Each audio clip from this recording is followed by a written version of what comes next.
বন্ধুরা, আইপিএল 2025 আসতে আর বেশি দেরি নেই।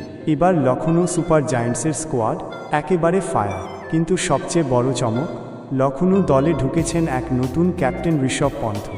দিল্লি ক্যাপিটালসের হয়ে খেলার পর এবার তিনি নতুন ইনিংস শুরু করতে চলেছেন লখনৌ সুপার জায়ান্টসের নেতৃত্বে।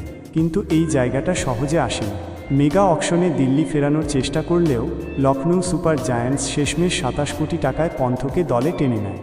দিল্লির কাছে এত টাকা খরচ করার মতো পরিস্থিতি ছিল না, তাই তারা পন্থকে ছেড়ে দেয়। ফলে এবার লখনৌয়ের নেতৃত্বে নতুন চ্যালেঞ্জ নিতে প্রস্তুত ঋষভ। লখনৌয়ের স্কোয়াড কেমন? লখনৌ সুপার জায়ান্টসের শক্তিশালী স্কোয়াডে আছেন বিধ্বংসী ব্যাটাররা। নিকোলাস পুরান, ডেভিড মিলার, টি-20তে ভয়ঙ্কর ফিনিশার এইডেন মার্করাম, ম্যাথিউ ব্রিটসকে, strong middle order Ayush Badoni, তরুণ প্রতিভা যে ম্যাচ জেতাতে পারে। অলরাউন্ডার ব্রিগেড মিচেল মার্শ যদিও শুধু ব্যাটার হিসেবে খেলবেন।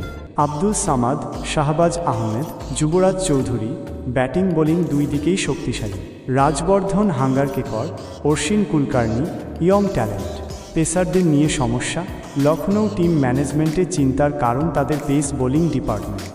একাধিক পেসার চোটে ভুগছেন, তবে একজন বড় ভরসা হয়ে উঠতে পারেন বাংলার পেসার আকাশদীপ।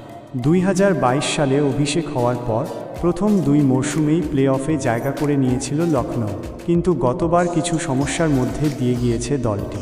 এবার ঋষভ পন্থের নেতৃত্বে একদম নতুন শুরুর অপেক্ষায় লখনৌ সুপার জায়ান্টস।